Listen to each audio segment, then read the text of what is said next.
Gagalnya Sriwijaya FC di Piala Presiden membuat manajemen SFC fokus melakukan pembenahan untuk menjuarai kompetisi Liga 1. Dan salah satu syarat untuk mengikuti Liga 1 adalah harus terbentuknya tim muda U19 dan U21 di setiap klub yang berlaga di Liga 1. Menurut Faisal Mursid, Sekretaris Sriwijaya FC mengatakan, untuk skuad U19 dan U21 SFC saat ini telah terbentuk kerangka tim, tinggal melihat kesiapan pemain dan pelatih yang akan menukangi tim ini. Untuk tim muda ini nantinya diharapkan dapat melengkapi regulasi Liga 1 yang mewajibkan memainkan pemain muda di setiap laganya.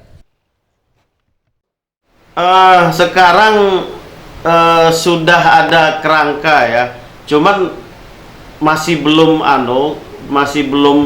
secara secara terbuka, karena begini, kita masih menunggu pertemuan kita dengan PSSI dengan PT Liga Indonesia yang baru nanti, katanya bentuknya bagaimana.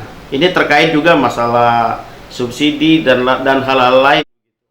Ia menambahkan, untuk kepastian pelaksanaan Liga 1, pihaknya belum mendapatkan kepastian untuk pelaksanaannya setelah di bulan Maret ini Liga 1 terpaksa diundur karena belum terbentuknya PT Liga Indonesia yang baru.